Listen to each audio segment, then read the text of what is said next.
Hello welcome back to my channel. ഞാൻ ഇന്നിവിടെ വീട്ടിൽ തന്നെ റെഡിയാക്കി എടുക്കാൻ പറ്റുന്ന നല്ലൊരു അടിപൊളി കാട ഫ്രൈയുടെ റെസിപ്പിയാണ് ചെയ്യുന്നത്. അപ്പോൾ നമുക്ക് വീഡിയോയിലേക്ക് പോവാം. അതിനുവേണ്ടി ഞാനിവിടെ ഒരു 600 ഗ്രാമോളം കാടയാണ് എടുത്തിട്ടുള്ളത്. അത് നല്ല പോലെ ഒന്ന് ക്ലീൻ ചെയ്തെടുത്തിട്ടുണ്ട്. അതിലേക്ക് മസാല പിടിക്കാൻ വേണ്ടിയിട്ട് ഇതുപോലെ ഒന്ന് കത്തി കൊണ്ട് വരഞ്ഞു കൊടുത്തിട്ടുണ്ട്. ഇനി അതിലേക്കൊരു മസാല റെഡിയാക്കി എടുക്കണം. അപ്പോൾ അതിന് വേണ്ടി ഞാനിവിടെ ഒരു മിക്സിയുടെ ചെറിയ ജാർ എടുത്തിട്ടുണ്ട്. അപ്പോൾ അതിലേക്കൊരു 7 അല്ലി വെളുത്തുള്ളി ഇട്ട് കൊടുക്കാം. ഇനി അതിലേക്കൊരു ചെറിയ പീസ് ഇഞ്ചി കൂടി ഇട്ട് കൊടുക്കുന്നുണ്ട്.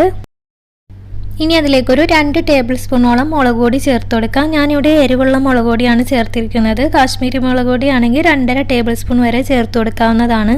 ഇനി അതിലേക്ക് 1/2 ടേബിൾ സ്പൂൺ മല്ലിപ്പൊടി, 1/2 ടീസ്പൂണോളം മഞ്ഞൾപ്പൊടി, 1 ടീസ്പൂണോളം ഗരം മസാല,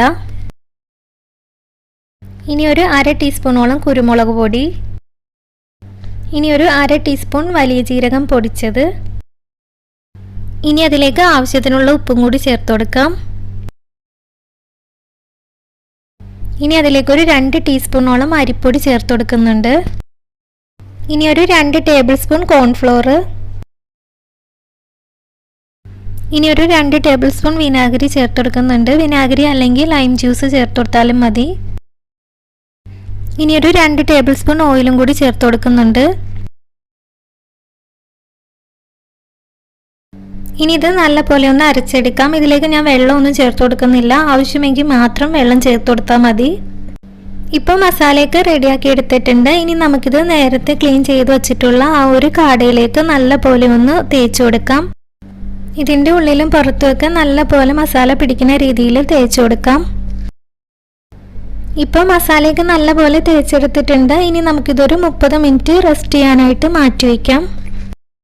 ഇപ്പോൾ ഒരു 30 മിനിറ്റ് കഴിഞ്ഞിട്ടുണ്ട്. ഞാനൊരു പാൻ ചൂടാക്കാൻ വെച്ചിട്ടുണ്ട്. അപ്പോൾ അതിലേക്ക് ഓയിൽ ഒഴിച്ചു കൊടുക്കാം. ഓയിലൊന്ന് ചൂടായി വരുമ്പോൾ അതിലേക്ക് കാട ഓരോന്നായിട്ട് ഇട്ട് കൊടുക്കാം. ഇനി ഇതൊരു മീഡിയം ഫ്ലെയിമിൽ വെച്ചിട്ട് ഫ്രൈ ചെയ്തെടുക്കണം. ഒരു സൈഡ് ഒന്ന് ഫ്രൈ ആയി വരുമ്പോൾ അതൊന്ന് മറിച്ചിട്ട് കൊടുക്കാം. ഇനി ഇതിലേക്ക് നല്ലൊരു ഫ്ലേവർ കിട്ടുന്നതിന് വേണ്ടിയിട്ട് കുറച്ച് കറിവേപ്പില കൂടി ഇട്ട് കൊടുക്കാം. എന്നിട്ട് ഇതൊന്ന് ഫ്രൈ ചെയ്തെടുക്കാം.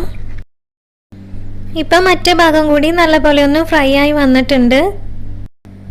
ഇനി ഇതൊരു പാത്രത്തിലേക്ക് കോരി മാറ്റാം. ഇപ്പം നമ്മുടെ കാട ഫ്രൈ റെഡി ആയിട്ടുണ്ട്. വളരെ എളുപ്പത്തിൽ വീട്ടിൽ തന്നെ റെഡിയാക്കി എടുക്കാവുന്നതാണ്. അപ്പോൾ ഈ രീതിയിൽ ട്രൈ ചെയ്യാത്തവരാണെന്നുണ്ടെങ്കിൽ ഒന്ന് ട്രൈ ചെയ്ത് നോക്കുക. എൻ്റെ വീഡിയോ ഇഷ്ടമാണെങ്കിൽ ലൈക്ക് ചെയ്യാനും പുതിയ വ്യൂവേഴ്സ് ആണെങ്കിൽ സബ്സ്ക്രൈബ് ചെയ്യാനും മറക്കരുതേ.